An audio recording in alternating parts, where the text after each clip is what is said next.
Hello, c'est Manon de Talku. Bienvenue sur cet épisode replay sur le thème de lingerie, inclusivité et sexualité. C'est un épisode qu'on a enregistré en live, en mode table ronde, avec Sophie de Creative Underwear for Men, ou CUM, et Marion de Un cri de joie, dans les locaux de Sister. Marion et Sophie, ce sont deux entrepreneuses, avec deux marques de lingerie, avec une démarche à l'encontre des codes traditionnels de la lingerie française, hyper inclusive, hyper quali, hyper confort, et plein d'autres qualités encore. Avec ces entrepreneuses, on revient sur leur parcours et on explique et on décortique la relation qu'on peut établir entre lingerie et sexualité. De la lingerie pour soi avant tout, la sexualiser dans un contexte de séduction ou pas, selon notre envie. La lingerie sera finalement plus un accessoire booster de confiance en soi qu'autre chose. Je suis super fière d'animer cette première table ronde avec ces super entrepreneuses. Talkunivers, c'est le premier média dédié à libérer les paroles sur les sexualités. Parce que le premier problème, je vous le rappelle, dans la sexualité, c'est d'abord d'en parler. Donc Talkunivers, c'est un podcast, une newsletter et des événements pour libérer les paroles sur les sexualités. Enfin, merci à toute l'équipe de Sister pour leur accueil, leur disponibilité et leur travail au quotidien pour aider les femmes à entreprendre. Ouvert en mars 2021, Sister est le premier tiers-lieu dédié à l'entrepreneuriat féminin à impact en Ile-de-France. Sister est porté par l'association Empower et c'est un lieu de vie bienveillant et joyeux, ouvert à tous et où il est possible de se former, s'inspirer, s'engager et se rencontrer. Vous retrouverez les références des marques invitées, des marques mentionnées, des références citées, des personnes qui sont intervenues en description de cet épisode. Enfin, pour suivre toutes les actualités de Talku et de ces marques et de ces podcasts et de ces événements, n'hésitez pas à vous inscrire à la newsletter. Le lien est en description. Et enfin, n'oubliez pas de noter et de vous inscrire au podcast, que ce soit sur Apple Podcast ou sur une autre plateforme d'écoute. Très bonne écoute. Et moi, je parlerai plus fort, parce que c'est important. Donc, bonsoir à toutes. Bonsoir. Bonsoir à tous et à toutes en tout cas. Et merci beaucoup d'être là. Moi, c'est Manon. J'ai créé Talkunivers, T-A-L-Q comme talk. Parce qu'au début, je voulais faire des talks sur la sexualité. Et donc, Q parce que François dit parler de cul. Et c'est un parcours entrepreneurial qui a changé plusieurs fois. Et maintenant, c'est vraiment un média, donc un podcast et une newsletter. Que j'ai renommé récemment, donc sexe, tech et politique, parce que c'est vraiment l'ambition que j'ai envie d'avoir d'oser parler de sexualité et de aussi le politiser, parce qu'il y a beaucoup de choses qui sont politiques dans la sexualité, qu'on le veuille ou non. Et on va, je pense, indirectement aussi pas mal en parler aujourd'hui, puisque notre sujet, avec Sophie de Creative Underwear et Marion de Un cri de joie, c'est deux marques de lingerie engagées, une marque de lingerie en soi masculine et une marque de lingerie féminine mais inclusive, hyper adaptable. Elle nous expliquera pourquoi. Et on a aussi, je sais ici, des personnes qui travaillent dans la lingerie pour les personnes transgenres, non-binaires. Donc je pense qu'on aura des choses à se dire et n'hésitez vraiment pas à prendre la parole, juste parlez fort, dites-vous nous si vous n'entendez pas, ça enregistre là. Au pire, vous venez, on vous passe le micro. Et voilà, donc déjà, est-ce que vous pouvez commencer une de vous deux, à vous présenter et dire qu'est-ce qui vous a pris de vous lancer dans l'aventure entrepreneuriale, de lancer une marque de lingerie, sachant que ça peut être très compliqué. Et pourquoi la thématique et le thème que vous avez pris? Donc, clairement, le jour où on a décidé de se lancer dans l'entrepreneuriat et dans la lingerie, on était bourrés, qu'on soit bien clair. C'était clairement pas facile. Mais du coup, je prends la parole parce que j'avais une blague assez marrante. Je pensais qu'il fallait que je la sorte. Je sais pas vous, mais moi j'adore la lingerie tout court. Et j'en avais simplement marre de sortir d'agent provocateur, d'avoir dépensé 400 balles, me sentir la reine du couscous, tout ce que tu veux, et d'arriver chez moi et de voir mon mec avec son vieux truc trop cherché, c'est pas possible. Voilà, et je me suis dit, ok, il faut changer ça, quoi. Et effectivement, j'ai eu une grosse soirée où j'en ai parlé à des amis et ça a fait rire beaucoup, beaucoup de monde. Et quelques mois après, j'ai testé l'idée et c'était lancé, tout simplement. Donc à la fois un test et à la fois vraiment une envie de changer les choses et de faire évoluer le regard sur le corps des hommes, de faire évoluer la sensualité, de faire évoluer cette partie de la masculinité ou une partie de la masculinité par rapport à ce qu'on entend aujourd'hui. Et d'où est né donc Creative Underwear for Men, donc comme pour les intimes. Donc, ce qui veut dire sperme ou orgasme en anglais. Je préfère la partie orgasme. Et donc, voilà. Voilà pour moi. Donc d'abord, ça, c'était pour résoudre ton problème personnel de je veux que mon mec ait la lingerie cool. Ouais, alors il y a deux versions de cette histoire, évidemment. Mais oui, il y a clairement ça en tant que femme et en tant que femme dans un couple qui en avait un peu marre, tu vois, de que ça soit que le regard, en fait, soit toujours porté sur moi. Et l'envie, en fait, de porter le regard sur mon conjoint, donc la personne qui était en face de moi. Et de changer un peu les choses. Et d'ailleurs, il y a un collectif que vous connaissez peut-être qui s'appelle Lusted Men, qui récupère des photographies d'hommes sensuels et qui opèrent donc, un peu partout dans le monde. Ils ont beaucoup d'expositions sur Paris assez régulièrement, à Bruxelles. Et oui, effectivement, c'est vraiment dans la même démarche, c'est aller re-érotiser le corps des hommes, au-delà des corps bodybuildés, au-delà des corps parfaits, au-delà de dire « Oh mon Dieu, c'est tellement gay » de « toc, toc, toc ». Je veux dire, au bout d'un moment, c'est juste un corps c'est beau, quel que soit le genre, quelle que soit la sexualité, et dans le couple.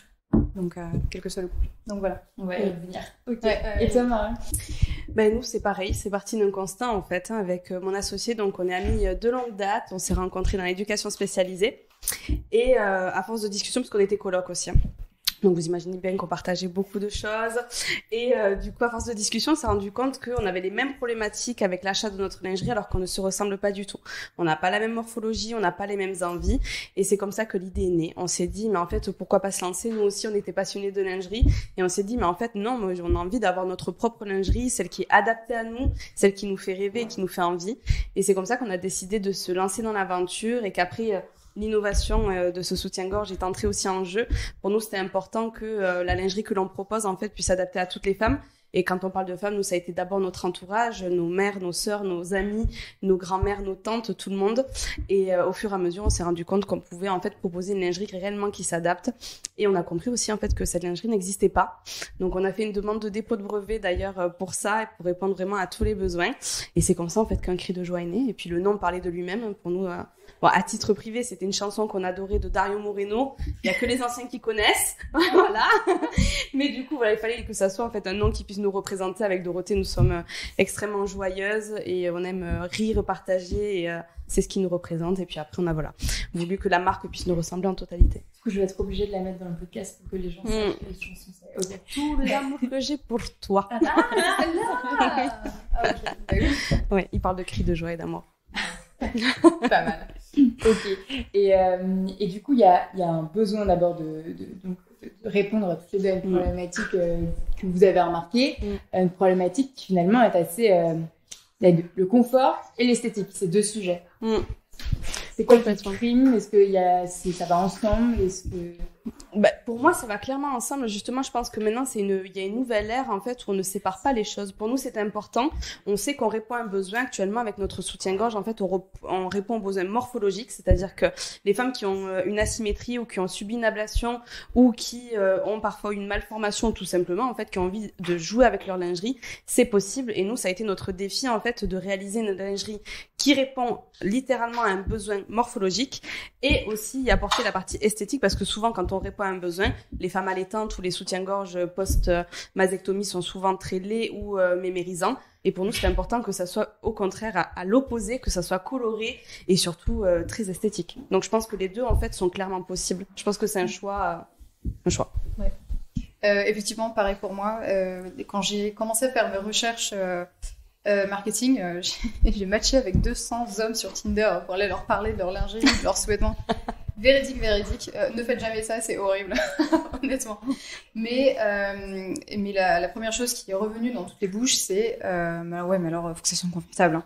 Ah oui, mais il faut que ça soit confortable. Et évidemment, je suis d'accord avec toi, c'est vrai qu'aujourd'hui, on n'accepte plus, déjà en tant que femme, et je vois pas pourquoi on le ferait subir aux autres personnes également, des choses qui sont inconfortables à porter, c'est pas le but.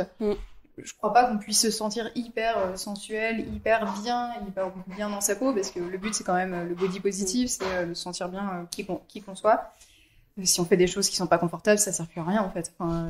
Complètement, et puis c'est quand même le premier vêtement qu'on met sur notre corps, donc en fait c'est la priorité, c'est la première chose que nous on voit, que l'on met, que l'on sent, que l'on porte la journée.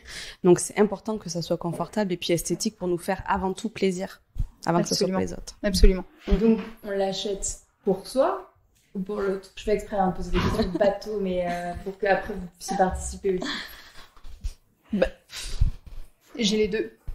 Ouais, j'ai beaucoup des deux. Je pense. Alors, ce qui est hyper drôle, c'est j'ai beaucoup de femmes qui achètent du coup pour l'autre, pour leur partenaire, pour leur conjoint. Ouais, parce que dans ton cas, en plus, il y a le côté esthétique, et donc je me dis, est-ce que c'est pas pour tous les.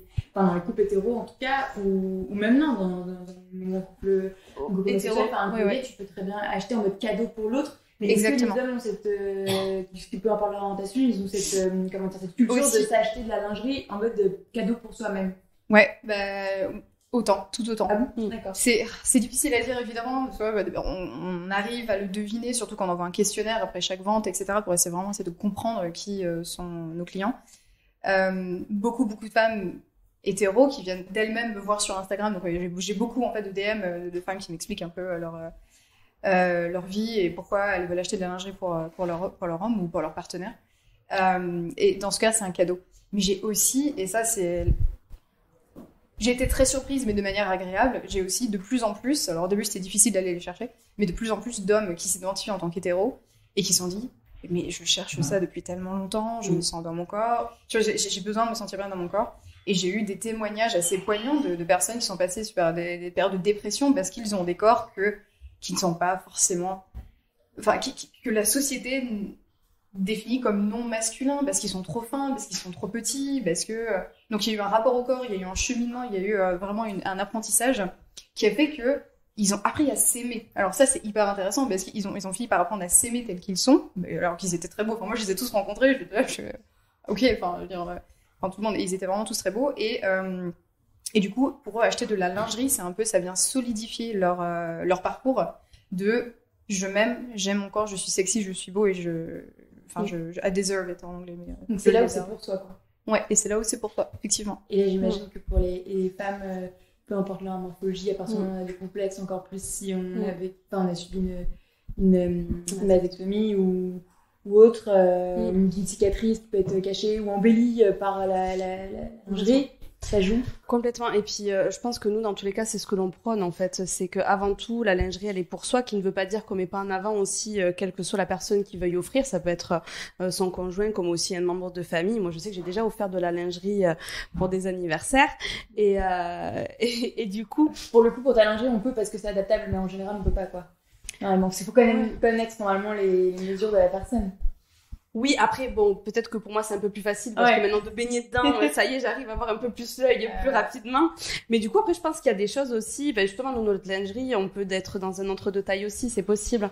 Donc, je pense que, en tout cas, dans l'ère dans laquelle on est aujourd'hui, en tout cas, nous, notre positionnement de base, parce qu'on a pensé à un cri de joie il y a à peu près 5 ans, pour nous, c'était très important, en fait, que l'on parte d'emblée de l'acceptation de soi. C'est pour ça, en fait, que notre lingerie, elle s'adapte aussi aux femmes qui ont subi une ablation ou des femmes qui ont une asymétrie, parce que notre objectif n'est pas de cacher par un faux bonnet ou un serrage de bretelles, de cacher en fait ce que la société nous pousse à croire qu'il y a un manque, mais plus accepter ce que l'on a, la beauté de ce que c'est. C'est juste, pour nous en fait, la lingerie est un bijou, c'est un accessoire. C'est pas la lingerie qui fait qui l'on est.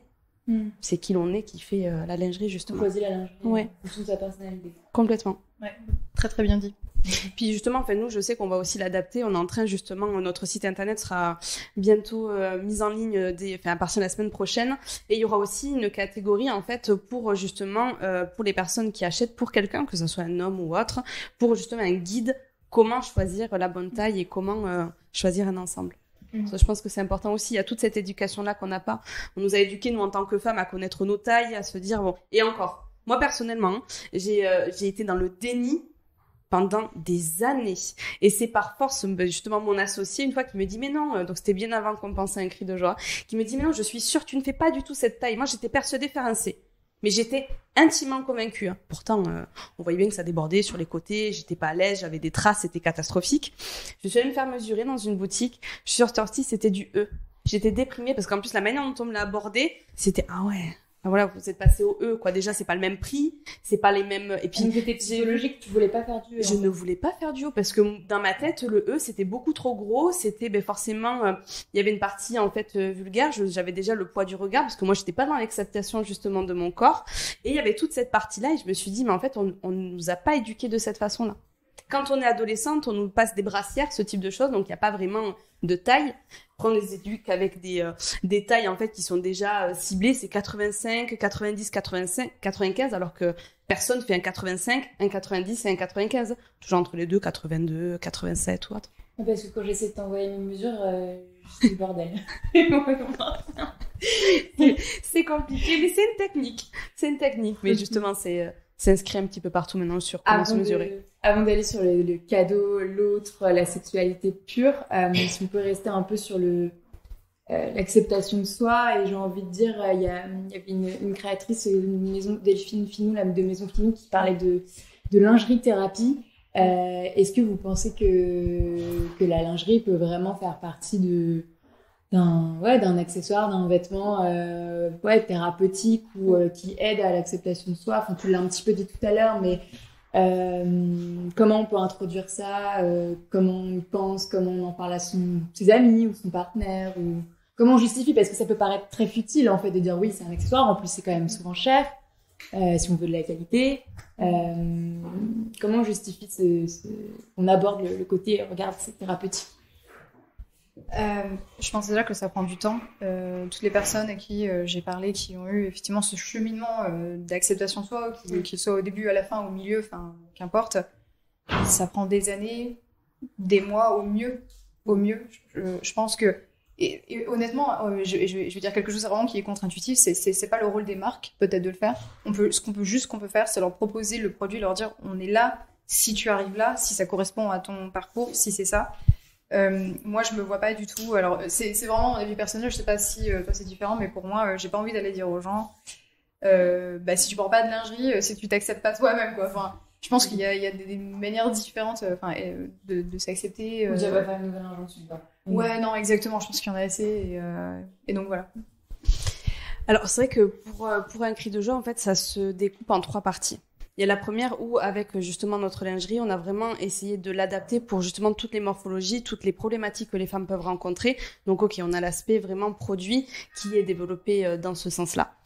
La deuxième, c'est qu'en fait, nous, on parle justement très librement. Moi, je dis que ça soit en live ou en story ou n'importe, je ne porte pas tous les jours des soutiens-gorge. C'est pas parce que j'ai créé une marque de lingerie que du coup, je porte de la lingerie tous les jours. J'estime en fait que comme je fais ce que je veux de mon corps, si j'ai envie de porter un soutien-gorge, j'en porte un. Si j'ai pas envie, j'en porte pas. Si j'ai envie de courir et que ça fasse ça, c'est mon problème. Et il y a personne d'autre. Et la troisième partie, par contre, nous, on a décidé de pas être dans la moralisation ou dire oui, ben nous, on sait ce que c'est que s'accepter, s'aimer, pas du tout. Hein. On sait que c'est une question c'est jour par jour, en fait. Un jour, tu t'aimes, une après-midi, tu t'aimes moins, 2 secondes après, tu te re-aimes.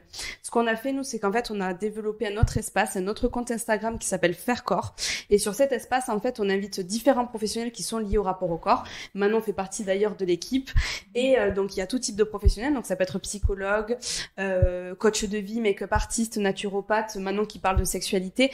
Tous ces professionnels, en fait, vont soit choisir leur thématique, ou parfois ce seront les abonnés ou les clients, poseront des questions, et tous ces professionnels, en fait, répondront à travers des vidéos, des podcasts, des articles, pour qu'il y ait, en fait, un espace, un seul endroit où on répond à toutes tes thématiques. Donc, le média de ta marque qui va répondre à toutes les thématiques connexes, liées à la lingerie selon les gens. C'est en fait, ça. Parce qu'il y a des gens qui vont associer la lingerie à la sexualité, d'autres à la maternité, d'autres au confort, au sport, à l'acceptation de soi, ou alors tout ça en même temps. Complètement. Et là, l'objectif, c'était qu'en fait, il y a un espace. Et moi, je sais que la frustration que je rencontrais, c'est que je suis des millions de comptes différents qui parlent de thématiques différentes en fonction des professionnels. Ça peut être des comptes sexos, des comptes coach de vie ou autres. Et je me suis dit que ça pouvait être vraiment intéressant, en fait, qu'il y ait un espace où, en fait, ils soient tous en lien. C'est-à-dire qu'ils peuvent aussi interagir entre eux.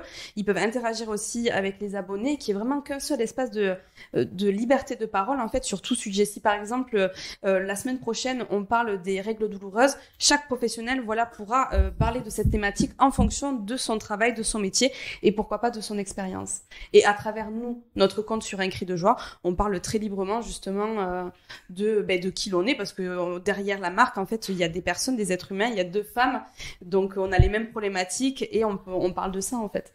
Pour moi, par exemple, cette innovation est partie de mon propre constat où, moi, quand j'ai mes règles, en fait, la semaine qui précède, je prends une taille de bonnet en plus. Donc, concrètement, je devais avoir 2 lingeries différentes. En fait, je devais avoir ma lingerie de tout le temps et la lingerie pour mes règles parce que j'ai pris un bonnet de plus. Alors que là, avec mon soutien-gorge, j'ai juste à changer mes bonnets qui sont à ma taille quand j'ai mes règles. Donc voilà, c'était tout joindre en fait. C'est la même armature. C'est ça en fait, c'est une ossature que t'enfiles. Et en fait, l'ouverture se situe à l'avant. Il y a des clips en fait qui sont au niveau de la pointe du bonnet et vous avez juste à faire coulisser par l'ouverture à l'avant les bonnets, les changer à votre taille et vous pouvez commander les bonnets, chaque bonnet indépendamment à vos tailles.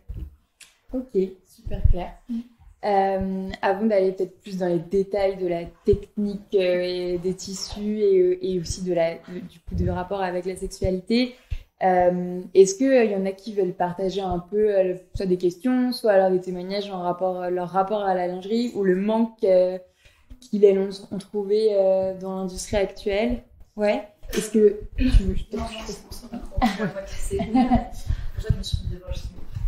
pour ma part, j'ai arrêté de porter des soutiens-gorge depuis le premier confinement, comme beaucoup de femmes. Et en fait, j'ai redécouvert ma poitrine. En fait, avant, je mettais des soutiens-gorge tout le temps. Donc, j'en avais oublié la forme qu'elle avait. J'ai vu qu'en tout cas, même quand je marchais vite et tout, je sentais qu'elle était plus tonifiée, elle me faisait moins mal. Elle s'est redessinée au niveau, elle est beaucoup plus ronde.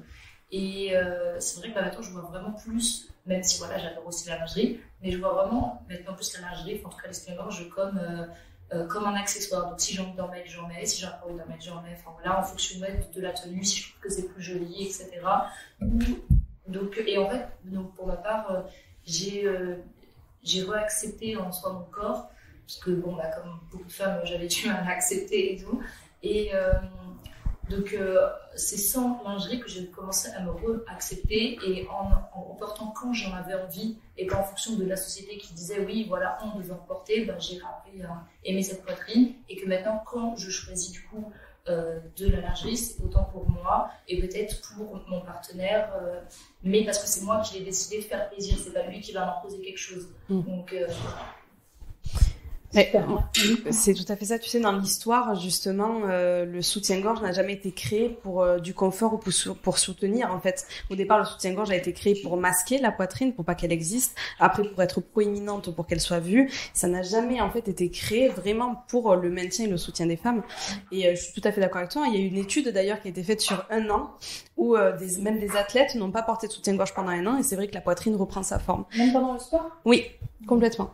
Même sur des poitrines lourdes. Après, voilà, c'est plus accepter peut-être la douleur au début de courir sans soutien-gorge qui peut être compliqué. Et du coup, ça veut dire que quand on fait du sport, on peut ne pas porter de... Parce que c'est vrai que moi, si je fais pas de sport, si je fais du sport, je ne me vois pas ne pas porter, en tout cas, une brassière. Et j'avais vu que certaines femmes, au-delà d'un CD, donc à partir du E, quand on fait par exemple du sport, on est obligé de mettre... sinon... Après, je pense que du coup, ça dépend vraiment en fait, de chacun, de comment elle se sent.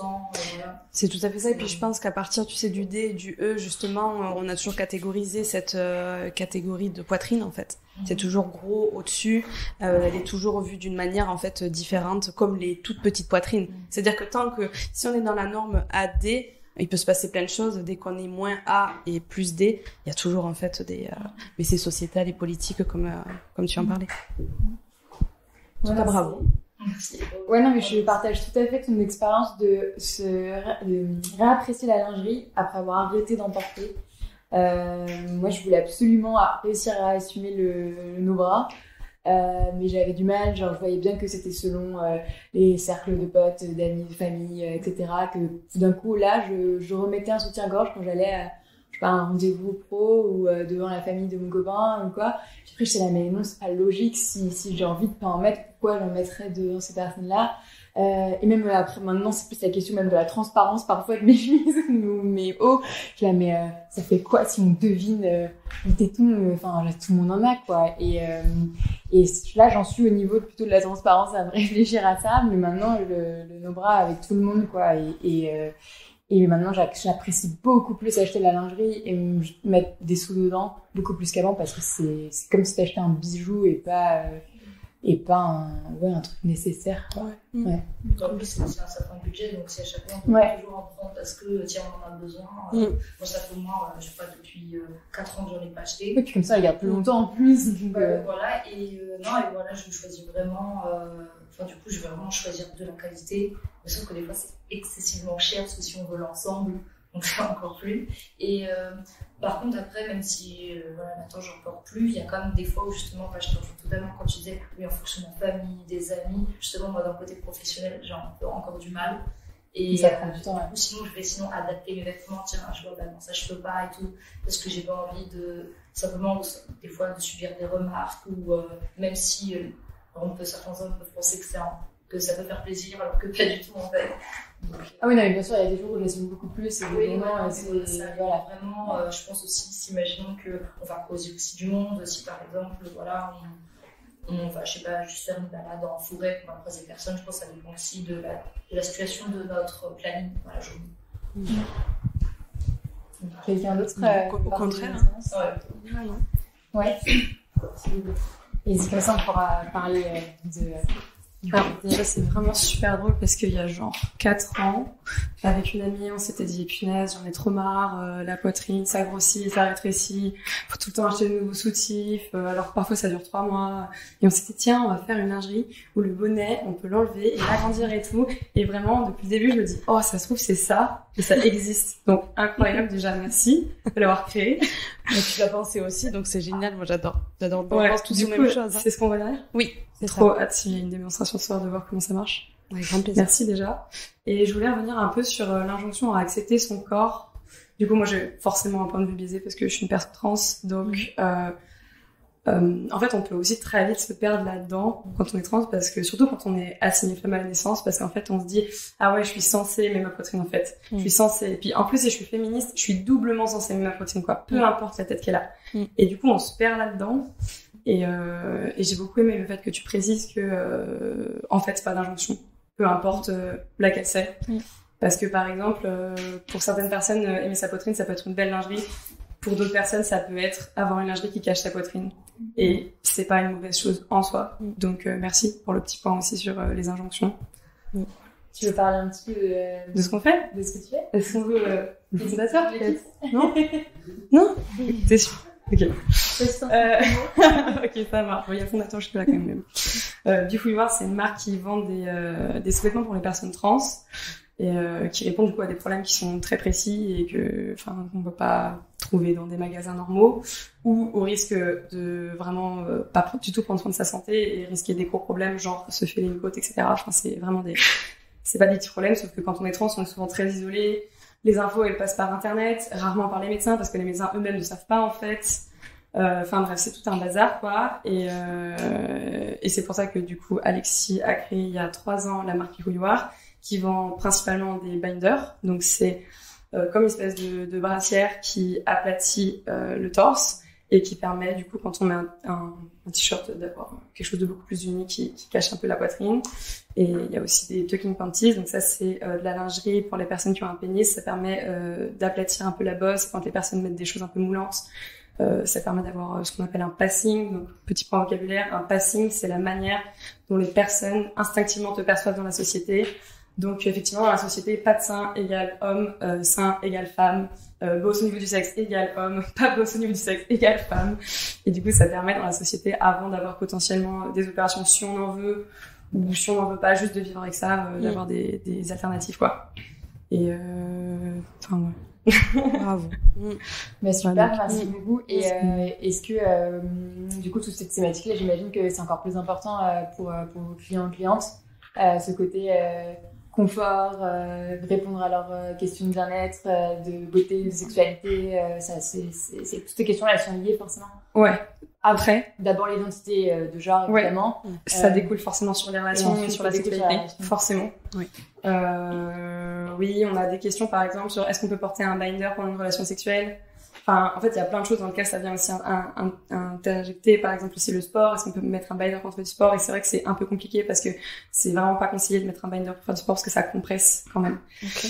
Donc, par exemple, on n'a pas le droit de le porter plus de 8 heures. Normalement, faut pas des activités physiques intenses avec. Donc après, j'ai envie de dire, ça dépend si le sexe est intense ou pas. Mais ça peut être aussi des personnes qui sont extrêmement bloquées dans la sexualité, effectivement, parce que en énorme dysphorie sur leur torse. Donc la dysphorie, c'est quand la forme de notre corps ne nous plaît pas par rapport à notre identité de genre et nous provoque des pensées très très négatives, si ce n'est plus. Voilà. D'ailleurs, on peut avoir de la dysmorphie sans être de la dysphorie sans être transgenre. On peut aussi avoir de la dysmorphie. Je prends un petit peu le vocabulaire. Dysmorphie, c'est le fait de ne pas être à l'aise avec une forme de son corps. Donc, par exemple, tu parlais du fait que j'ai un peu la même chose que toi. Il y a pas longtemps, on m'a dit, tu fais du E. Je dis, ah, ok. D'accord. C'est pas du tout ce que je mets. D'accord.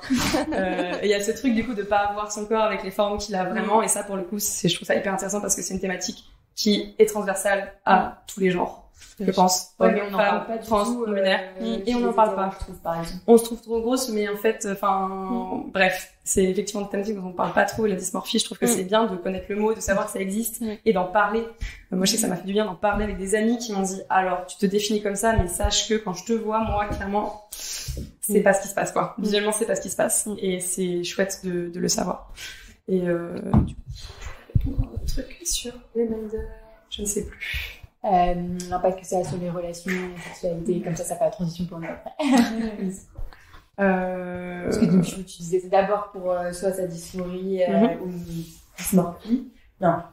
Dysphorie plutôt pour les personnes plutôt. Ouais, dysphorie. Et donc c'est d'abord pour toi. Et aussi après, forcément, si t'es en relation sexuelle, t'es en plein acte avec quelqu'un, t'as envie d'être toi-même. Donc, comme même d'autres personnes, peuvent avoir envie de garder sur leur soutien-gorge parce qu'elles sont pas à l'aise avec leur poitrine, même si elles sont pas trans, parce qu'on a envie de garder cet accessoire-là aussi, en tant qu'accessoire peut-être, pas forcément qu'en tant qu'utilité. Carrément. Mais, j'ai pas énormément d'insight à apporter là-dessus. Moi, j'ai pas, bref. Merci beaucoup. Merci, c'est très intéressant. Merci. Et du coup, la lingerie pour les hommes, pour l'instant, chez Creative Underwear, c'est des caleçons, des slips. Des boxers, pardon. Pas des caleçons. Des boxers, des boxers et des slips. Ok, des slips. Et du coup, pour l'instant, la lingerie, ça va être ça. Est-ce que tu imagines d'autres choses ou pas? Parce que du coup, pour la sexualité, même si bien sûr que la sexualité n'est pas que pénétrative, etc., j'imagine que la plupart du temps, ils pensent plutôt à l'enlever d'autres choses. Alors, c'est très drôle que tu dises ça. Je pense que la plupart des personnes qui achètent nos sous-vêtements l'achètent dans une optique de séduction, que ce soit pour eux-mêmes, elles-mêmes, ou que ce soit pour leur partenaire. Par contre, j'ai eu énormément de retours de personnes qui, au final, se trouvent tellement bien dedans qu'ils le portent pour le sport, parce que la matière étant tellement fine et tellement aérée que ils le portent tellement pour le sport, et donc du coup, ils finissent par le garder, le porter tous les jours. C'est assez drôle. Hein. Okay. Et au-delà de ça, j'ai beaucoup de personnes qui vont utiliser la lingerie, donc dans des milieux très spécifiques comme le BDSM, pour des soirées ou des clubs échangistes, etc. Donc beaucoup de personnes vont l'utiliser dans des trucs différents. Et du coup, pour répondre à ta première question, j'ai plein d'idées, j'en ai trop. Mais effectivement, développer des nouveaux produits, c'est toujours un peu compliqué, ça prend beaucoup de temps déjà et ça coûte très très cher. Mais je pense que le prochain, ça sera un string pour hommes. Ok. Un string pour, je pense, les personnes avec des attributs potentiellement masculins. Et moi, j'aimerais tellement faire de la dentelle. Ok. Ouais, vraiment. Mais ça prend un peu de temps, je pense. C'est très difficile à travailler en fait pour les usines, donc donc ça prend du temps. Ok. Et du coup, est-ce que vous avez des retours? Enfin, voilà, t'as commencé à en parler, mais est-ce que toi aussi t'as des retours sur l'usage de la lingerie chez Gilles Inclus de Joie, ou même la lingerie en général, sur est-ce que c'est vraiment pour la séduction? Est-ce qu'on la garde pendant les relations sexuelles? Comment ça se passe?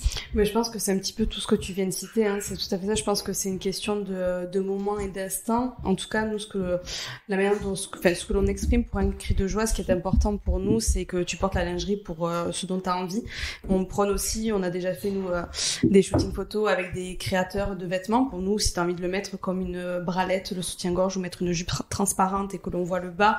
Enfin, pour nous, c'est vraiment un accessoire, comme je disais, vraiment un bijou. Chaque personne en fait ce qu'il a envie d'en faire. Donc, ça peut être pour de la séduction, ça peut être aussi pour de la confiance. Moi, je sais que personnellement, j'ai utilisé la lingerie pendant longtemps comme confiance en soi.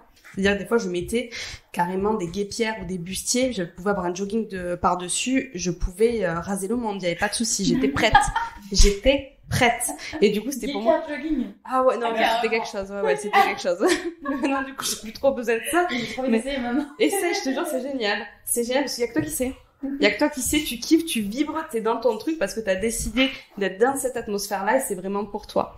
Et donc je pense qu'en fait, nous en tout cas, on a plusieurs types de clientes. On a les clientes qui utilisent cette lingerie pour confiance, et des clientes qui l'utilisent vraiment pour répondre à des besoins, et d'autres en fait qui vont vraiment l'utiliser pour un cadre tout autre, ou le cadre aussi dans une soirée avec un ensemble, un costume de pièces qui veulent juste mettre un soutien-gorge à la place d'une chemise et c'est ok. Mais ce qui est en fait compliqué, je trouve, avec la lingerie, bon, surtout les soutiens-gorge, mais même le reste, c'est qu'il faut que ça soit confortable et que ça tienne bien, mais aussi que ce soit facilement enlevable dans le cadre de la sexualité. Donc, est-ce que vous avez pensé à ça lors de la conception ou pas du tout, parce que c'était pas du tout, vous l'avez pas fait pour la sexualité? Enfin, nous personnellement, on l'a fait donc déjà pour la facilité. Il y en a marre de se casser le dos derrière, donc l'ouverture à l'avant c'est facile.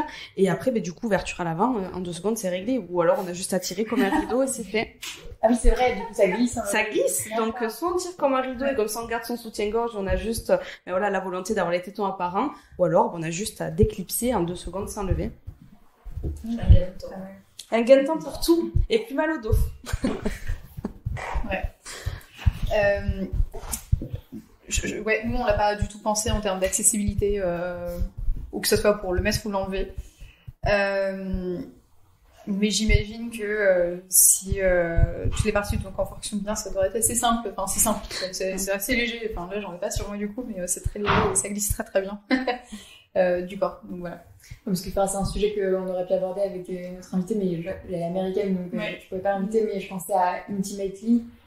C'est du coup une américaine qui a développé une marque de lingerie, alors pour des corps féminins, mais peut-être qu'elle va se développer plus, je sais pas, mais adaptée aux personnes handicapées, donc avec plein d'attaches différentes, etc., pour que ce soit le plus facilement mettable et enlevable, qu'on soit assis dans un fauteuil ou qu'on ait différentes paralysies ou pas. Et je pense que c'est une notion il me semble important d'aborder au moins rapidement, et parce que vous sachiez que ça existe, parce que quand on parle de thématique sur lingerie, inclusivité et sexualité, oui, les personnes handicapées aussi ont une sexualité, ou ont envie d'en avoir une, peuvent avoir envie de mettre des sous-vêtements sympas. Donc il y a clairement un marché, et il y a plein de choses à faire dans la lingerie, même si en soi, en France, vous avez quand même beaucoup de concurrents.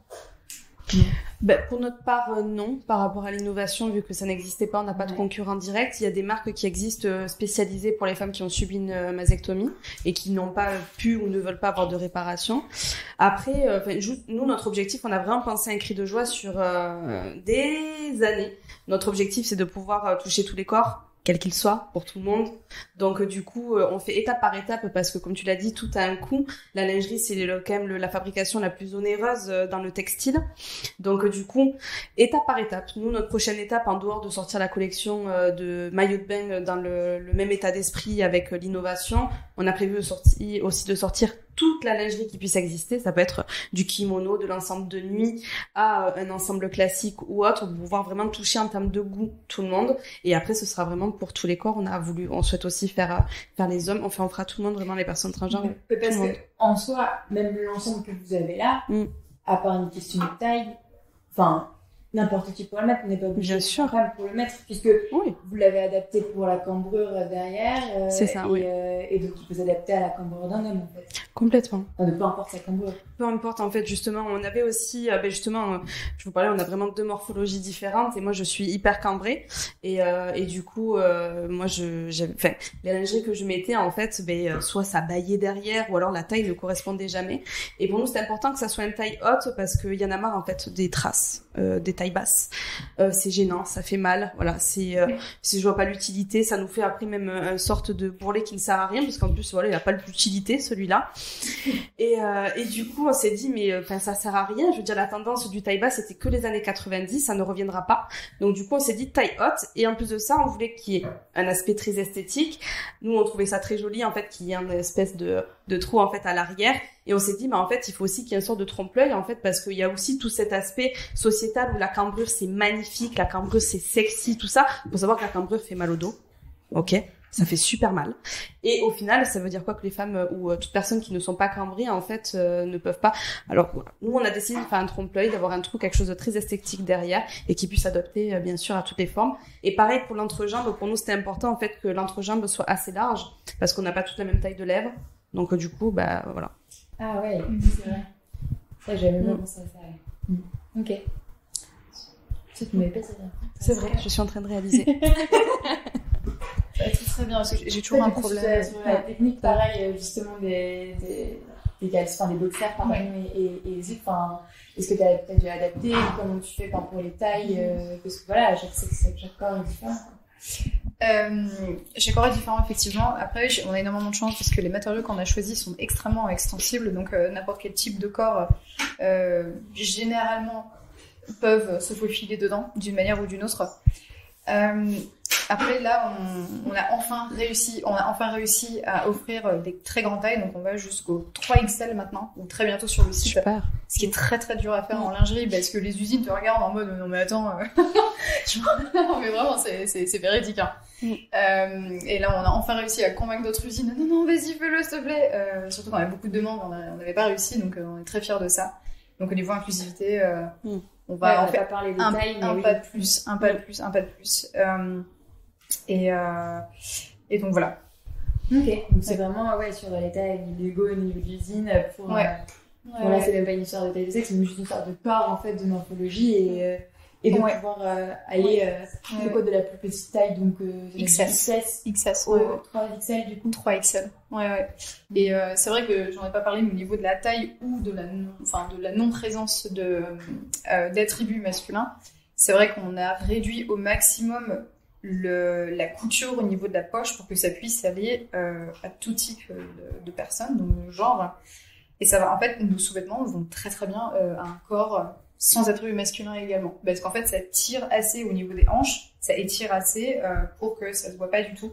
Et au contraire, quand on a un attribut masculin, la matière est tellement extensible et légère qu'en fait ça pose aucun problème. Au contraire, ça donne vraiment un maintien, d'après les retours, parce qu'effectivement, je n'en ai pas personnellement, mais un soutien assez conséquent, ce qui a été très apprécié, et d'où le sport.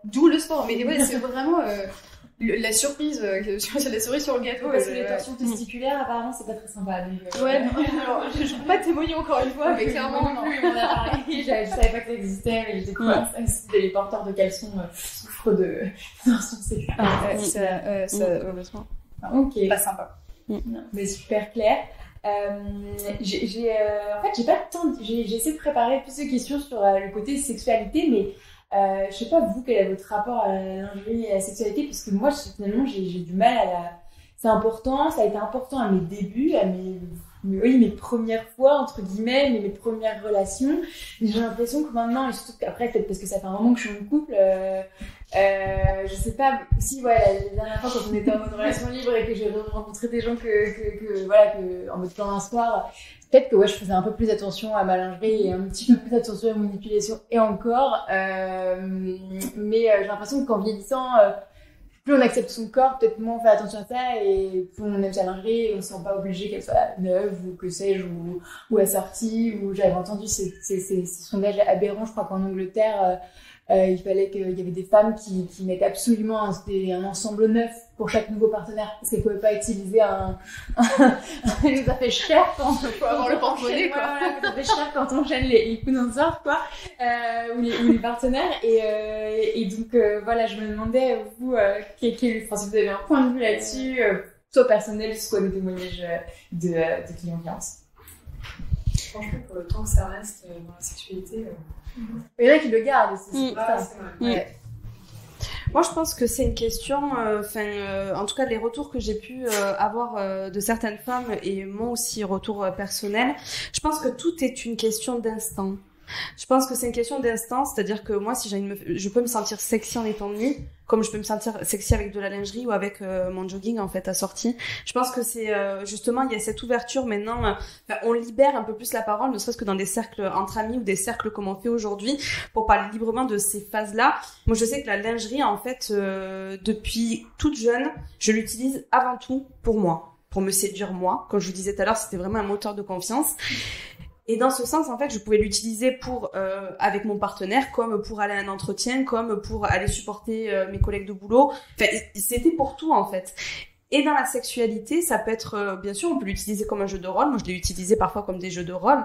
Pas forcément enlever, garder, enlever un temps, remis un autre temps. Je pense que c'est s'approprier, en fait. En tout cas, moi, maintenant, ma lingerie, je me l'approprie, quelle qu'elle soit, que ça soit la mienne ou d'autres. Je m'approprie pleinement ma lingerie, j'en fais ce que je veux, en fait. Si je veux que ça soit, qu'elle fasse partie de l'acte sexuel, je l'utilise dans ce sens. Si j'ai envie que ça soit juste mon moteur, parce que à ce moment-là, avant d'avoir cette relation avec mon partenaire, j'ai un petit manque de confiance, je mets la lingerie qui, je sais, quand je me regarde, me met en valeur et va me faire plaisir. En tout cas, je sais qu'à travers le regard de l'autre, que je sois nue ou en lingerie, donc c'est toi qui décides si la lingerie, qu'elle ressemble à petit bateau ou à plein de dentelles, elle est sexualisée ou pas. Tu peux la sexualiser avec en mode coton tout simple ou pas du tout et être en mode confort, je sais pas, culotte de règle avec dentelle et pas du tout avoir envie d'être sexualisée. C'est toi qui décides. Complètement, parce que je pense qu'aussi, moi, le regard que j'ai sur la lingerie, c'est, tu vois, que ça soit sociétal ou à travers parfois certaines marques, c'était que, par exemple, la lingerie en satin, celle que nous proposons, oulala, c'est de suite un peu plus sexualisé, c'est de suite, on peut la mettre que avec nos partenaires ou avec une belle tenue, mais pas du tout, en fait. On nous a dit que le coton, c'était vraiment que pour le farniente à la maison ou quand t'as tes règles, mais tu peux avoir une culotte de règles, hyper sexy. Il y a une marque super qui s'appelle Malucette qui propose de la lingerie menstruelle en fait qui est échancrée, qui est hyper jolie, qui ne veut pas dire que tu ne peux pas avoir ta culotte menstruelle toute noire, coton, mais bien sûr parce que je pense que le sex appeal en fait n'appartient pas en fait à un vêtement. Le sex appeal c'est une énergie. C'est l'énergie en fait que tu vas transmettre et t'es pas obligé ton sex appeal n'est pas obligé d'être permanent, d'être constant. T'en as où il est constant, c'est comme ça fait partie parfois d'un pan de ta personnalité, mais en fait pour moi c'est une énergie. Donc en fait, tu peux porter de la lingerie comme ça et avoir un jogging à l'extérieur. De toute façon, le confinement nous l'a prouvé que même un ensemble de jogging était aussi une pièce à part entière. Donc pour moi, que tu aies un ensemble dessous, une guêpière, n'importe quoi, même des bas, des port-jartels, ce que tu veux, tu en fais ce que tu veux. En fait, c'est qui tu es quoi à ce moment-là. Ouais, je suis tout à fait d'accord. Hein. Je pense que, et encore plus en travaillant sur ma propre marque, je pense que ça m'a encore plus ouvert l'esprit moi-même, en fait, de désacraliser la lingerie pour ce qu'elle est, et aussi d'expérimenter avec ma propre sexualité, ma propre sensualité au travers d'autres vêtements, des joggings, des culottes en coton, les trucs. Je suis une grande fan des petits bateaux, hein, faut le savoir, j'en ai 15 dans mon truc. Non, mais c'est ça, c'est pour ça que je fais un non mais et voilà, et aussi il y a une marque, décidément on est vraiment pas très bonne vendeuse parce qu'on n'aurait pas à dire d'autres marques, mais il y a une marque que j'adore et qui a lancé, et je crois que je vais lancer un modèle à un moment donné dans ma propre marque aussi, la marque Fempo qui a lancé un shorty de règles, et j'étais là, il me fait ça, tu vois, et je trouve ça mais extrêmement sexy. Il y a rien de plus sexy que se balader avec des caleçons qui à la base sont faits pour le corps masculin. Enfin je sais pas vous, mais moi j'adore, tu vois, j'en ai 46 000 et aux grandes dames de mon conjoint, mais enfin pas parce qu'il trouve pas ça sexy, parce que je lui pique en fait, tu vois, du coup là il fait rien de truc, mais voilà, enfin il y a vraiment je parle de désacralisation parce que j'ai l'impression qu'on a la femme sacrée, un belle lingerie, agent provocateur, nanana. Alors que au final, autant nos partenaires et nous-mêmes on se trouve très sexy, autant en jogging qu'avec le dernier agent provocateur, même du petit bateau quoi. Et c'est ça, c'est l'énergie qui en ressort. C'est ça, et puis je pense que ce que l'on oublie aussi, c'est de poser la question. Je pense que si on pose ne serait-ce que la question à nos partenaires parfois, ils verront pas forcément la différence entre le magnifique body qui vous a fait quand même super mal la dernière fois et la culotte en coton que vous aviez qui est tachée en plus et trouée derrière. Ils feront pas forcément la différence, à part si vous le pointez à ce moment-là du doigt. Regarde, j'ai mis une belle lingerie, tu vas jouer avec, et là c'est totalement différent. En dehors de ce moment-là, faut pas oublier qu'on est que dans notre propre monde. Ouais, super. Exactement. Ouais. En fait, je voulais réagir sur les temps, déjà par rapport aux caleçons, parce que c'est vrai que moi j'ai toujours voulu en fait essayer de voir ce que ça faisait de porter un caleçon d'homme. C'est génial. En fait, pour les femmes, quand on est main, c'est des shorts, on n'a pas de ressort aussi, les boxers on est très échancrés et tout, pas comme un homme, et c'est vrai que moi des fois j'étais tendance à piquer par je pense que c'est mon frère et tout, mais il y a par exemple les coutures, et du coup c'est vrai que ça peut bailler. En tout cas quand on des attributs féminins et tout, il n'y a pas ce côté plat. Et en tout cas, si tu lances ça, je trouve ça magique. Enfin, du coup, ça sera autour. Je t'enverrai un email. Mais c'est une vraie question. Alors, je te pose, c'est une vraie question que je me suis posée avec mon associée, qui, elle, s'identifie en tant que queer, non-binaire. Et on était à ça de pivoter il y a peut-être 1 an ou 2 et de proposer de la lingerie complètement non-binaire. Parce que nos modèles qu'on a, en fait, sont totalement adaptables. Je pense qu'il faudrait juste ranger la couture, etc. Et même moi, je m'identifie en tant que femme cisgenre. Enfin voilà. Mais moi, je suis là, mais c'est ça qu'il nous faut, tu vois. Enfin, je veux dire, c'est extraordinaire, c'est hyper confortable, c'est beau, c'est sexy, tout ce que tu vois. Mais vas-y. Et sinon, le deuxième point que je veux revenir, c'est quand on parlait des sous-vêtements qui sont assortis, etc. Moi, j'ai rencontré un partenaire, et d'ailleurs, ça m'avait choqué parce qu'avant de le connaître lui, je savais pas qu'en fait, ça pouvait être un critère pour certains hommes. Et il me disait, non, mais c'est vrai que quand c'est pas, déjà, il préfère quand c'était épilé, et quand c'est par exemple dépareillé, il trouve pas ça très joli et tout. Et j'ai envie de dire, et du coup, je vais poser la question, mais toi, tous tes partenaires, à chaque fois, elles étaient toutes hyper bien assorties. Et chaque fois, il me dit, bah ouais, je dis, bah excuse-moi, genre, soit il montait, soit je dis, bah excuse-moi. Enfin, et lui, il portait quoi? Bah lui, il portait juste un caleçon, donc logiquement, et puis déjà, c'est moins cher, enfin, et ça m'a refroidi, en fait. Je me suis dit, mais c'est dingue, quoi. Enfin, et je disais, enfin. Et c'est au fur et à mesure des années que je me suis rendu compte de cette pression sociale, et c'est dingue. Et vraiment, par exemple, bon, je suis assez maintenant décomplexée. Alors, par rapport au poil, pendant longtemps, je n'ai pas, des fois, je refusais des rendez-vous parce que voilà, j'étais pas épilée et tout. Et au début, je disais non, mais j'ai ci à ça à faire. Enfin, je trouvais voilà, des bobards. Et maintenant, en fait, je lui ai dit directement, je dis, bah écoute, si t'es pas prêt d'attendre, bah vas-y, pars en fait. Donc, mais parce qu'en fait, ils sont en mode non, je préfère avec et tout, mais en fait, pour eux, ils se disent, bah, sinon, on prend le rasoir et tout, mais moi, c'est pas ma façon de faire. Donc, enfin voilà. Et du coup, moi, je me retrouve avec des fois certains amis, hommes comme femmes, à des fois faire limite un cours d'éducation sexuelle en disant non, mais les poils, c'est pas ça et tout. Je me dis, mais c'est pas mon rôle en fait. Alors, la personne, elle a 30 ans, et enfin, j'ai 10 ans, j'ai 5 ans de manquet, je me dis, mais je me retrouve à faire ça. Donc, voilà. Ouais, mais je pense qu'on est dans une phase où il y a certains moments justement de cette éducation-là. Je pense que même, tu vois, ce terme, c'est plus de la discussion et de l'échange. Tu sais, au final, on se rend compte qu'il y a certains sujets, on va dire que c'est éducatif, alors qu'au final, tous les sujets, il y a aucun tabou en réalité. C'est en créant un que du coup, on crée justement ce truc particulier, que ce soit des poils ou autre. Après, tu sais, je pense que les gens ne parlent que d'eux-mêmes. Tu vois, cet homme qui t'a dit, oui, mais alors moi, je veux que du coordonné, du épilé, blablabla, il se met la pression tout seul. Je pense que c'est quelqu'un qui est dans la perfection. Quand je dis la perfection, c'est dans l'acte, tu vois, qu'il a besoin d'être dans la performance et ce type de choses. En réalité, il ne parle que de lui. Donc, si ça peut te rassurer, toutes les personnes qui font de réflexion, ils ne parlent que d'eux-mêmes. Hein. S'il faut, ils n'aiment pas justement tout ce qu'il est, simplement, et que du coup, c'est tellement plus facile d'en faire un débat. Et je voulais juste envoyer sur ce que tu disais. J'ai un de mes clients qui est venu vers moi un jour et qui m'a raconté exactement l'histoire opposée. Il a acheté un de mes sous-vêtements et il est venu me voir. Je lui ai dit, bah alors, comment ça se passe? Tu l'as porté? Nanana.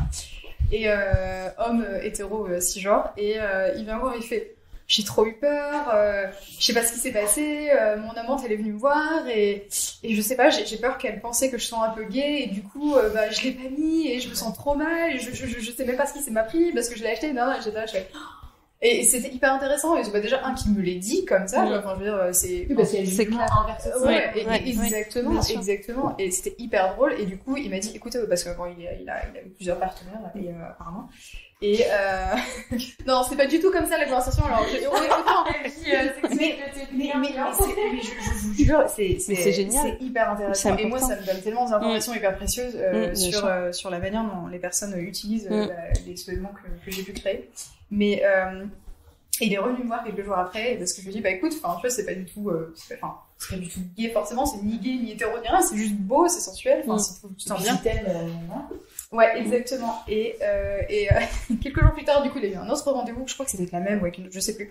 Et cette fois-ci, la personne s'est ramenée en lingerie vraiment très très belle et il m'a dit, j'ai couru aux toilettes, je me suis changée rapidement, je t'ai mis tes sous-vêtements et je suis ressortie, j'étais tellement fière de moi. Et je suis très contente pour toi. Mais c'était génial. Et en fait, tout ça pour illustrer que autant hommes, femmes, cisgenres, tous les genres possibles ont suivi des injonctions pas possibles toute la journée sur comment on doit être, comment on doit se sentir. tu dois t'épiler, pas t'épiler, c'est crevant. Il y a un débat aussi chez les mecs hétéro 6. Si ils élèguent, je sais pas comment on dit ça. Élaguent. Si ils élèguent ou pas. Donc, c'est une forme d'épilation ou pas. Donc, ils mettent la pression sur ça tout seul aussi. Moi, quand j'ai découvert ça, je suis là, ah, ok, d'accord. Mais c'est vrai que, comme tu veux, quoi. Non, mais de toute façon, la masculinité forcée, justement, il y a de plus en plus de comptes ou de cercles qui s'ouvrent justement pour les hommes parce qu'ils ont une totale pression aussi, que ça soit, parce qu'on parle de l'épilation, mais comme tu viens de le dire, pour eux aussi, il y a la performance, il y a le conditionnement, il y a aussi ne pas savoir comment savoir réagir quand tu as fini l'acte sexuel avec juste un plan d'un soir. Il y a toute une injonction aussi autour de cette masculinité forcée où il faut être présent là, fort. Il y a des hommes qui pleurent après un orgasme, mais c'est normal, enfin, tout est ok. Et je pense que c'est qu'à travers toutes ces discussions-là qu'on normalise en fait, et que ça devient plus un sujet, que ça devient pour juste revenir rapidement sur la lingerie masculine, je trouve, la différence peut-être, même si on peut l'avoir un peu dans la lingerie féminine, mais la lingerie masculine va un peu plus, soi-disant, définir l'orientation sexuelle de la personne dans les clichés de la société, non? Justement, l'exemple que tu prenais. C'est vrai que... Alors que une personne définie, vue comme femme, peu importe la lingerie qu'elle mettrait, on va pas deviner son orientation sexuelle. Ouais, exactement. Non, t'as tout à fait raison. Oui. Et c'est vrai que pour des personnes qui sont pas forcément éduquées aux nouvelles théories de genre, etc., ou la non-théorie, quand je parle de ce que je fais, mais c'est pour les gays, ça. Et moi, je rigole doucement. Tu vois, quand des personnes plus âgées ou pas forcément dans des cercles qui sont ouverts à d'autres perspectives. Et c'est vrai que c'est la première réaction que j'ai. Et par contre, pour le coup, alors, c'est vraiment moi, j'aime beaucoup pas aller éduquer, mais ouvrir la conversation, dire écoute, pourquoi pas, qu'est-ce que tu portes, et j'arrive pas à les convaincre, mais j'arrive à leur faire, ouvrir leur point de vue au moins, et la plupart du temps, donc c'est cool. Mais oui, bah oui. Mais il y a un blog hyper connu qui s'appelle Les Bonnes Gueules, je sais pas si Les Bonnes Gueules. En fait, ce sont donc un groupe d'amis qui se sont rejoints en fait et qui ont créé en fait un blog pour parler, justement pour donner tous les bons plans sur la question vestimentaire, le meilleur barbeur, tout ça, mais vraiment spécialisé pour les hommes. Et ils ont fait justement un comparatif pour les lingeries. Et en fait, il s'avère que les hommes n'attendent que ça, des lingeries colorées, des lingeries qui changent. Et bien sûr, c'est vraiment en fait, si vraiment on se met à poser la question à tout le monde, on se rendra compte qu'en fait, dans la réalité, en fait, on veut tous la lingerie. Tu vois ce que je veux dire? C'est même pas qu'une question, tu vois, de genre, de sexualité ou autre. C'est qu'en fait, ils en ont marre d'être catégorisés au noir, blanc, gris, bleu, parce que ça ne correspond pas du tout. Noir, blanc, gris, bleu. Enfin, c'est même pas des couleurs, quoi. Donc, voilà. Donc, il y a du coup, mais il y a quand même quelques petits articles, quelques petites choses qui évoluent au fur et à mesure, et en tout cas, il y a une réelle demande, et tu corresponds clairement à la demande. Alors, du coup, il y a plein de choses pensées à aborder, mais je pense qu'on va peut-être conclure là, comme ça on va pouvoir tout ça discuter. Est-ce qu'il y a des questions avant qu'on conclue? Est-ce qu'il y a des remarques, des témoignages, comme vous voulez? Ouais. Mais désolé, j'ai beaucoup de choses. Bah non, mais au contraire. Je savais déjà que j'allais venir dès que j'ai vu l'intitulé de l'événement. Moi, par rapport à ce que tu disais, donc par rapport à tu trouvais pas que ta poitrine fasse au-dessus du dé. Moi, c'était l'inverse, je la trouvais trop petite. Alors que pourtant, on me disait non, elle est très bien et tout. Et même encore actuellement, je me dis non, mais je veux toujours plus gros. Enfin, voilà. Et tu vois, du coup, c'est très compliqué des fois à vivre. Donc, et ensuite, du coup, comme tu disais, il y a des fois, ça va bien. Je me dis, en fait, elle est pas si mal. Des fois, en fait, je me dénigre totalement, du coup, de la tête aux pieds. Voilà. Et c'est très... Mais moi, je peux te partager ce que j'ai fait. Moi, ce que j'ai instauré, en fait, j'ai instauré des rituels au quotidien. C'est vrai que moi, mon rapport à mon corps a été très compliqué. Vraiment de mon enfance à, on va dire, vraiment ma partie jeune adulte. Et donc, j'étais dans un combat perpétuel. Au départ, j'étais dans justement la volonté, en fait, je cultivais mon corps. Donc, j'étais extrêmement musclée. Vraiment, je cultivais ça. Alors, en plus de ça, quand tu as de la poitrine et que tu te muscles beaucoup, on aurait dit qu'ils étaient faux. Et du coup, je n'assumais pas cette partie. Et en fait, ce que j'ai fait au bout d'un moment, quand j'ai compris que du coup, j'étais en train de justement fait, j'étais plus violente qu'en amour avec moi. En fait, je me suis dit, je vais me forcer au quotidien, en fait, comme l'apprentissage. En fait, quand t'es à l'école, quand tu apprends à parler, quand tu apprends à écrire, en fait, c'est d'abord quelque chose de très un peu militarisé, tu vois, mais au final, d'avoir un cadre. Et chaque jour, en fait, je me suis regardée dans le miroir et je me suis dit, je suis belle, je suis puissante, je suis intelligente. Et chaque jour, en fait, je regardais clairement mon corps. Je le regardais et ça peut être difficile de se regarder, tu vois, les premières fois quand je me suis regardée nue, je me suis dit mais pourquoi je fais ça? Déjà je me suis sentie ridicule, je me suis dit au bout d'un moment on me regarde alors que j'étais clairement seule. Il y a eu toute une psychose et au fur et à mesure en fait c'est devenu mais d'un naturel et d'une norme, et après c'est en discutant autour de moi, que ça soit au départ avec mes amis, ça a été beaucoup plus facile. Après ça a été avec la famille. Après ça a été avec des collègues de travail, et après ça a été avec tout le monde.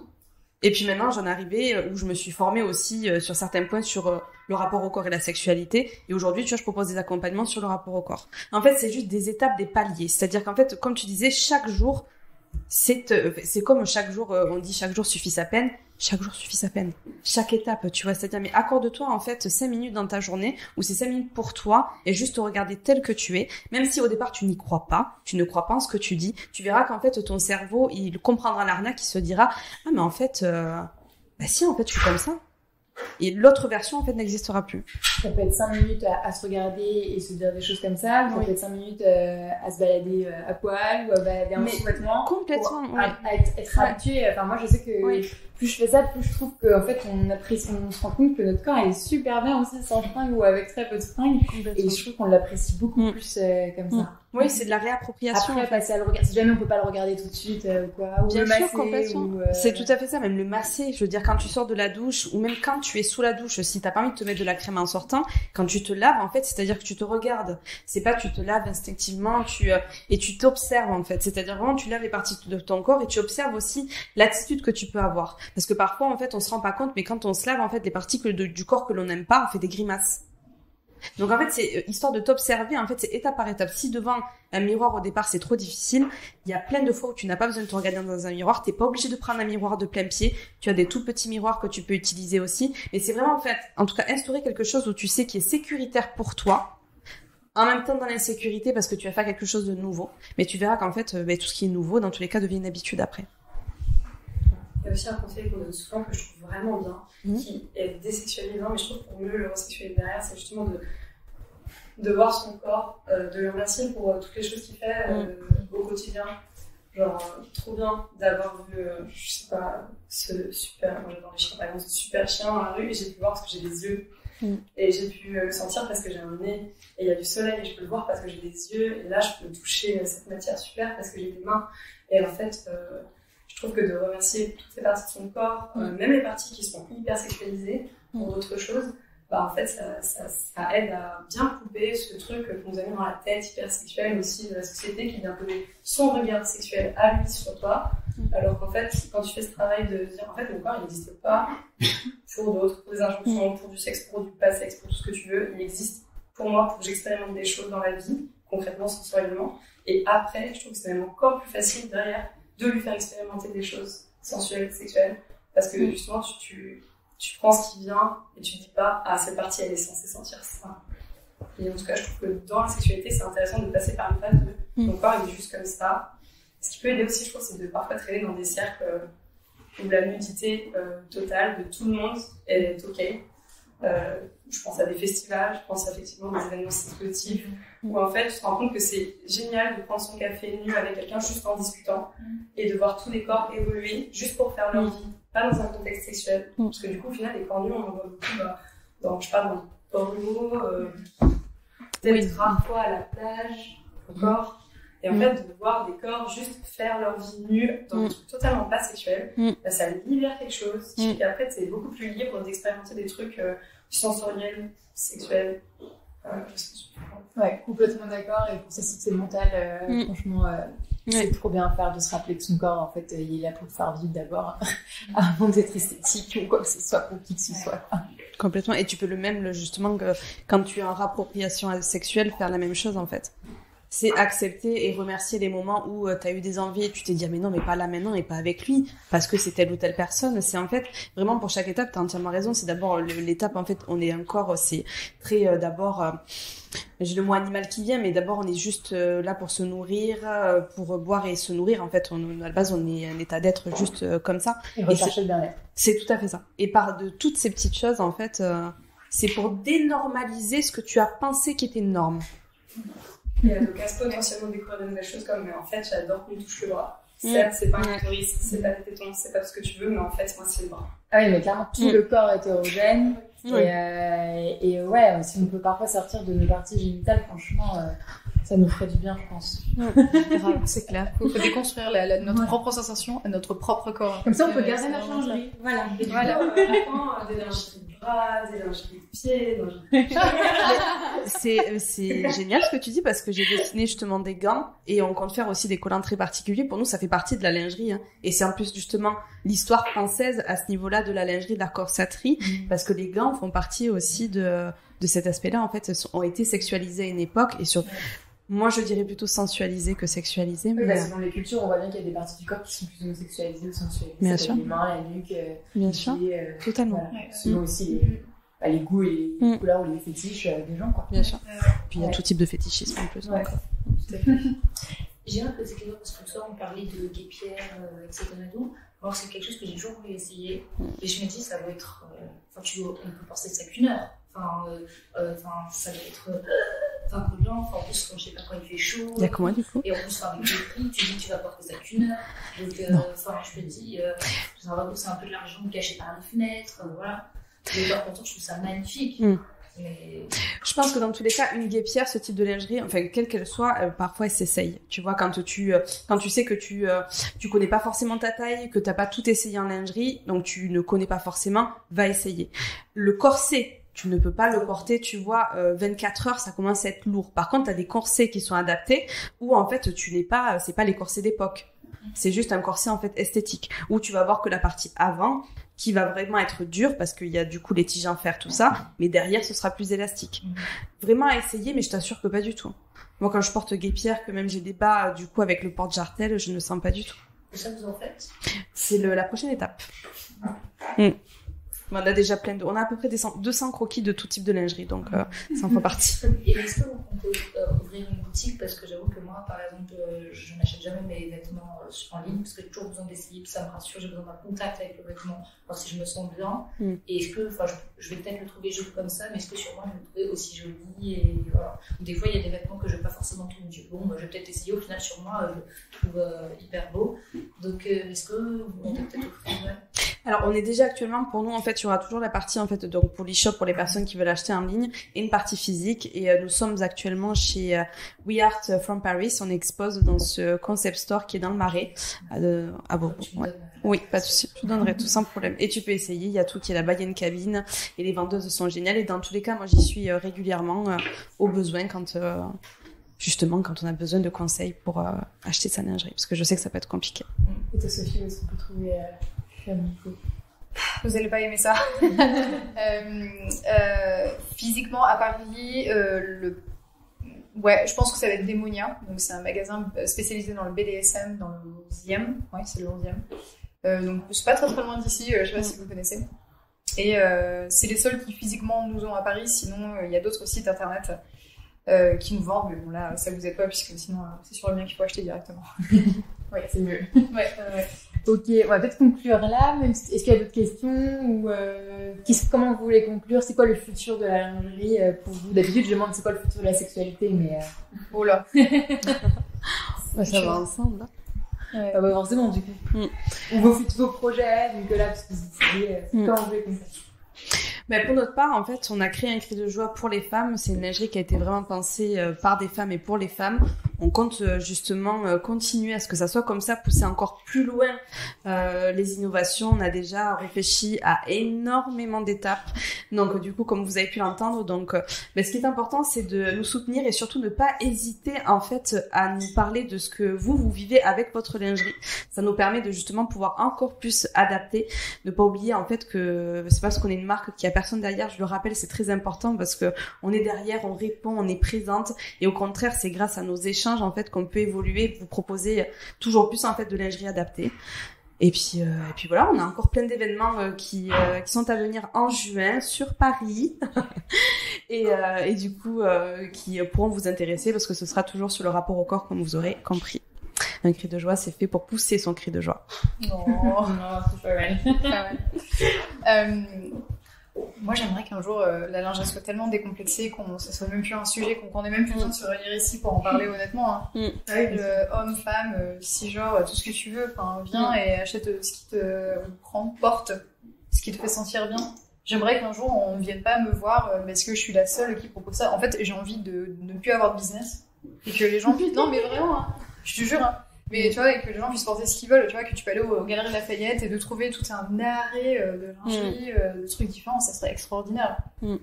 Enfin, pour moi, le but, ça serait vraiment ça. Mais on commence, hein, on fait des pionniers partout et voilà, on est là. C'est clair, on est présente. Ouais, exactement. Et les actualités... Alors, j'habite plus sur Paris, je fais beaucoup moins d'événements maintenant. C'est un projet sur le côté pour moi, c'est pas mon projet principal, mais je suis là, je réponds aux emails tous les jours, aux DM, surtout sur Instagram, de mes gentils followers qui viennent me raconter leur vie. Non mais j'adore ça, hein, je rigole, mais clairement, je trouve ça extraordinaire à chaque fois. Mais c'est la meilleure partie. Ouais, mais alors c'est compliqué quand t'as des stagiaires ou des personnes qui viennent vous aider, des freelances, parfois quand j'ai pas le temps, je me fais aider, et ils sont là genre... Je vais t'inquiète pas, sa personne ne flirte pas avec toi, il a juste besoin d'aide. Mais oui, voilà. Mais par contre, on sort un nouveau coloris. Donc d'ici quelques semaines, c'est même pas sur le site, c'est même nulle part. Vous êtes les premières à le savoir, les premiers à le savoir. Un nouveau coloris, donc rouge écarlate pour le printemps, pour l'été. J'ai trop hâte de le sortir parce qu'il est vraiment beau. Ouais. Donc voilà. Donc ça va sortir d'ici, je sais pas, 2-3 semaines, histoire que ça aille sur le site et que ça soit assez logisticien. Donc voilà. Très bien, merci beaucoup. Merci à toi. On s'arrête là et puis du coup, là il nous reste un peu de temps pour discuter, regarder les nouvelles. Moi, du coup, Tolku, maintenant je suis plus qu'Armédia, un podcast et une newsletter, mais c'est vrai que j'aime bien faire des événements comme ça, quand je peux, maintenant qu'on peut surtout. Et à l'époque, avant, j'étais un concepteur pour libérer la parole sur les sexualités, et donc je sélectionnais plein de produits pour libérer les paroles de plein de manières différentes, donc des sextoys, des livres, de la déco, etc. J'aurais bien voulu faire la lingerie, mais en ligne c'est compliqué, donc maintenant je préfère leur donner la parole. Et donc maintenant ce que je fais, c'est que j'ai plus trop la boutique, peut-être que je la rouvrirai un jour, mais la boutique en ligne, mais par contre j'illustre toujours mes propos et les personnes que j'ai interrogées dans les podcasts, si je peux, à travers soit leurs livres, soit leurs produits. Donc là j'en ai ramené quelques-uns, donc si vous voulez, soit j'ai des choses en stock, soit non, soit ça se commande, enfin voilà, on en discute. Et s'il y a des sujets que dans la sexualité que vous trouvez qui sont jamais abordés, et moi j'en discute avec plaisir sur Insta ou sur les podcasts, voilà, ou par email. Voilà, je coupe. Merci d'avoir écouté jusqu'au bout.